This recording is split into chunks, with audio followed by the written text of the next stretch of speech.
Chapter 12 The Lost Casket. Shivaji was the founder of Maratha Empire in India. He was the first Hindu to establish a Hindu empire after the Muslim rule. The chapter below elucidates on how British soldier John saved Shivaji's life, and in turn Shivaji returned John a casket which his army had seized during a raid on the British camp in Surat.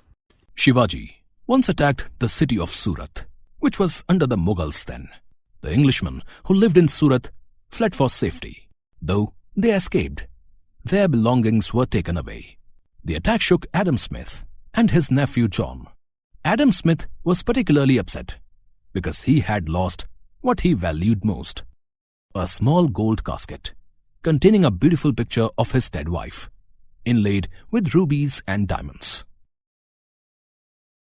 John came up with a plan to recover the casket. He decided to go into the Maratha country secretly, along with a companion.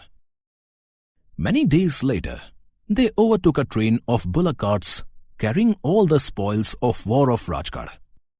John and his companion were taken prisoners. At the Darbar, the spoils of Surat had been spared out. A rich carpet was piled high with gold, silver, diamonds, rubies, and emeralds. There, along with the rest of the loot, stood the casket. Now, John saw Shivaji for the first time. He wondered how to get a private audience with the king. Luckily for him, Shivaji was curious about the Englishman in his coat. "What brings you to Rajgarh?" asked Shivaji. John told him the whole story. Shivaji listened. He explained that everything was now the property of the state, and it would be unfair to his people to give away even a part of it. He added that he was freeing John, but that he would have to leave Raigad within 3 days. The next evening, John went to a lovely part of the fort, which overlooked the surrounding country. After watching the sunset, he turned to go back. Ahead of him, he saw a single Maratha soldier walking, head down, as if lost in thought.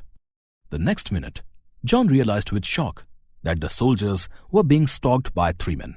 All at once, the 3 men drew their swords and rushed up on the solitary figure. But the soldier, with remarkable swiftness, threw off his heavy shawl, drew his sword, and ran to a narrow passage position. He waited and was ready for his attackers. John had no weapons except a stout walking stick, but he struck the last attacker with it and knocked him to the ground. The next man turned savagely on John and thrust his sword under his arm, but it only plunged into his thick overcoat. As he withdrew the sword, John fell upon him, and using all his strength, threw him down and pinned him to the ground. He then turned to the remaining 2 men.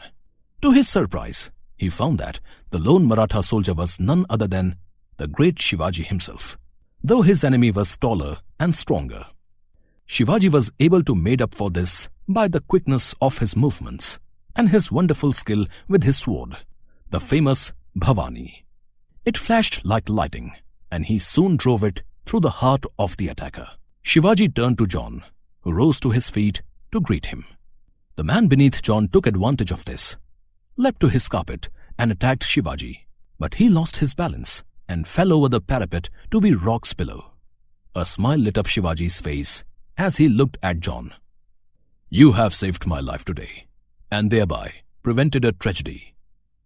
Ask what you will, for there is nothing I can refuse to one who has none so much for the Maratha people."